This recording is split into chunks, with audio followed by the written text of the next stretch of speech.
So Sam Harris recently did a podcast with Douglas Murray. I recommend listening to the entire thing. It's certainly a very interesting conversation, and I have giant areas of agreement with them in the podcast, and then I also have some areas of disagreement with them. But there was a particular comment from Sam Harris on Noam Chomsky that kind of blew up on the internet. I want to give you what he said here, and then I want to respond to it. Now, again, before I continue here, I do want to implore everybody, if you haven't heard the podcast yet, please go listen to the entire thing. I want everybody to get the full context and to get the full perspective. And then if you agree with him, fine, you agree with him. If you disagree with him, that's also fine. But get the full experience before you decide to take sides on this. So anyway, here's his direct quote that's causing some controversy on the internet, and then I'll break it down for you. Sam says, given a choice between Noam Chomsky and Ben Carson, in terms of the totality of their understanding of what's happening now in the world, I'd vote for Ben Carson every time. Ben Carson is a dangerously deluded religious imbecile. Ben Carson does not. The fact that he is a candidate for president is a scandal, but at the very least, he can be counted on to sort of get this one right. He understands that jihadists are the enemy. Okay. Now, again, go listen to the whole thing.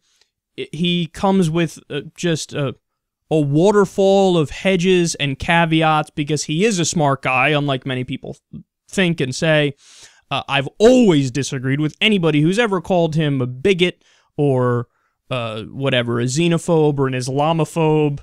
I think all of those attacks are totally unfair against Sam. I've defended him in the past on those points, and I will continue to defend him on those points. But in this particular case, do I think this is a fair criticism of Noam Chomsky from Sam Harris? No, I do not. So, his position is, as I understand it, he's saying, look, on virtually every other issue, it's obvious that Noam Chomsky is better than Ben Carson, and Ben Carson believes things that are ridiculous, and Sam Harris could give you a laundry list of a million areas where he disagrees with Ben Carson. But he's saying on this very, very specific issue, this one issue of Islamism and jihadism, he doesn't think Noam Chomsky gets it, and he misses it so much, in Sam Harris's opinion, that that would justify a vote for Ben Carson over somebody like Noam Chomsky. So, first of all, do I think that Noam Chomsky doesn't get it on jihadism and Islamism? No, I do not. Now, I know Sam vehemently disagrees with me on this point, but the core of it is this, and this is what I've been trying to stress in this entire debate from the beginning.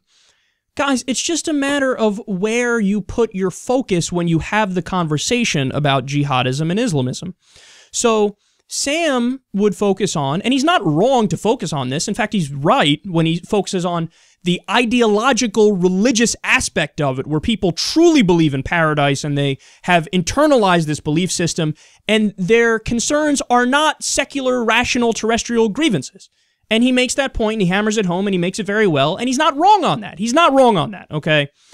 But he thinks that Noam doesn't get it on that point, and I don't think that's true. I think Noam gets that, but almost as a matter of principle, Noam decides to talk about other factors that are part of the same problem.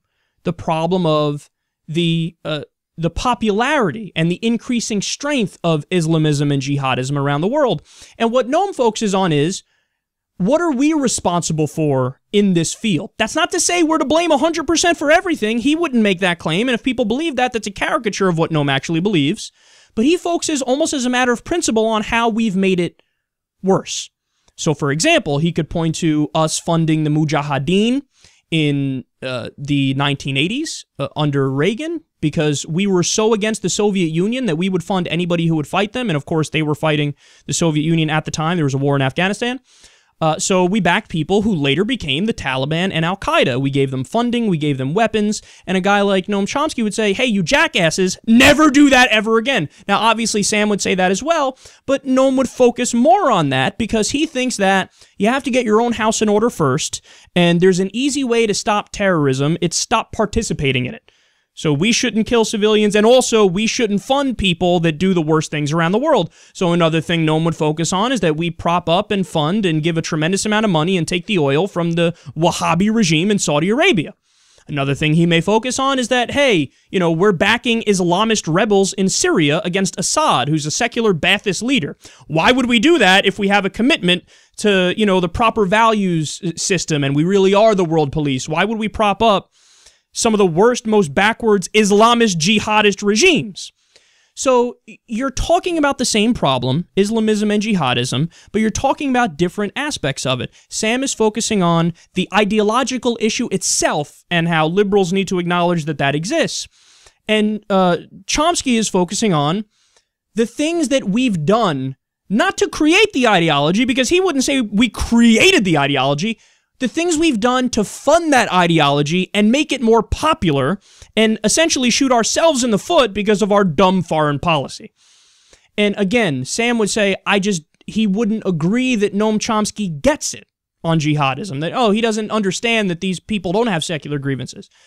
But I disagree. From my reading of what Chomsky has said and listening to his speeches and stuff, he gets it, but he's just focusing on how we've made that problem worse by funding it and arming it and aligning ourselves with it against, for example, the Soviet Union and against Assad today, so on and so forth. But I want to leave you with, there's one quote here from Noam Chomsky. This is from Power Systems, his book Power Systems. Somebody on Raw Story pointed this out. Credit to them. I wish I had the name in front of me. I don't right now. But Chomsky has spoken about this issue, and he said the following, quote, "We're driving Pakistanis to a very dangerous position. One of the interesting WikiLeaks exposures was from Ann W. Patterson, the American ambassador in Pakistan, who supports U.S. policy in Pakistan, but pointed out that it carries with it the danger of destabilizing the Pakistani state, maybe even leading to a coup, which could bring about the leaking of radioactive materials into the jihadi networks.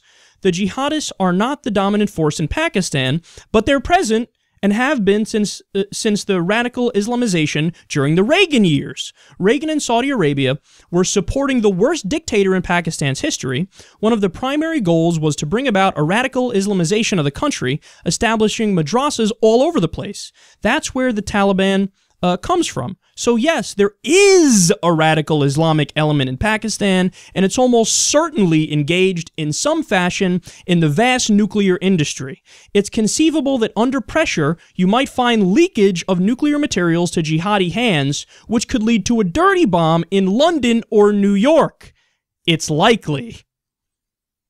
So that's Noam Chomsky giving background, context, perspective, and discussing the very problem of, hey man, we don't want our policy to further destabilize and lead to radical Islamists getting their hands on a nuclear weapon and it going off in New York or London. And he's saying it's likely. So we need to do things to prevent that. That's what he's getting at here. So I simply disagree with Sam when he says, I don't think Chomsky gets it on radical Islam.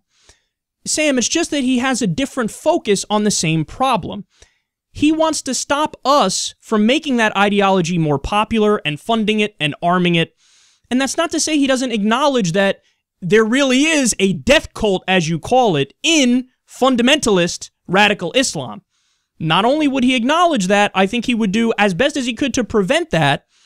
And I guess my final point on this is, no, Ben Carson wouldn't. The idea that Ben Carson, he gets jihadism better than Noam Chomsky, so he'd be able to fight back against it more effectively. No. I think a guy like Ben Carson... Now, I don't think at all that Sam Harris generalizes about Muslims. He's very specific. He talks about poll numbers, and, he'll never say vast majority. He'll say something like vast numbers of Muslims when he's talking about specific problems, which is true. So I don't think he generalizes about Muslims. But does Ben Carson generalize about Muslims? Oh, yes. Oh, yes. Ben Carson said that he doesn't think a Muslim should be president in the U.S., and he'd never, ever advocate for that. Okay, well then you're saying, yes, all of them. I'm dismissing all of them out of hand. Muslim Americans, it doesn't matter who. How about Keith Ellison, a Democratic congressperson who would never be radicalized in any kind of way. He's an American through and through. He's like, nope, I'm going to dismiss that. Okay, so that guy Ben Carson is generalizing about Muslims. And I would say he is bigoted against Muslims. And we've seen evidence of that, not just from Ben Carson, but from many of the Republican candidates. So it's not true, I don't think, and it's not accurate to say, you know, it's only the right who's keeping it real about Islam when the left isn't keeping it real about Islam. I grant you that the focus of the left is not solely on the ideology. It's more on let's not contribute to it and make it worse. But in terms of how they function on the right, I do think they are bigoted against Muslims. Not Sam, but they are bigoted against Muslims, and they do generalize about Muslims. And their policy proposals, at least under the Bush administration, it's objectively made the problem of terrorism worse. Because when you go in there, break the region with a sledgehammer, there's the monstrosity of ISIS comes up out of the ruins because you got rid of the dictator who stabilized the region, no matter how bad of a guy he was. And the bottom line is, neoconservative policies, right-wing policies to stop the problem of radical Islamism and jihadism have empirically done the opposite. They might think, hey, this is going to make it better. We got to go in there with force and stop them immediately. But no, ground invasions, wanton disregard for killing of civilians with airstrikes and stuff, that has made it worse. And that's what the right generally has supported on this. So it's not like the right keeps it real about Islam and the left doesn't. There are some people on the left who are true regressives, who are not good on this issue. Like when they say, hey, we need to bring back blasphemy laws to not offend Muslims. That's fucking crazy, and that is regressive. And I could go through other regressive policies that are wrong and don't recognize the problem. But is a guy like Noam Chomsky smart enough to recognize the problem? And is the left, broadly speaking, better on this issue than the right, policy-wise? Absolutely.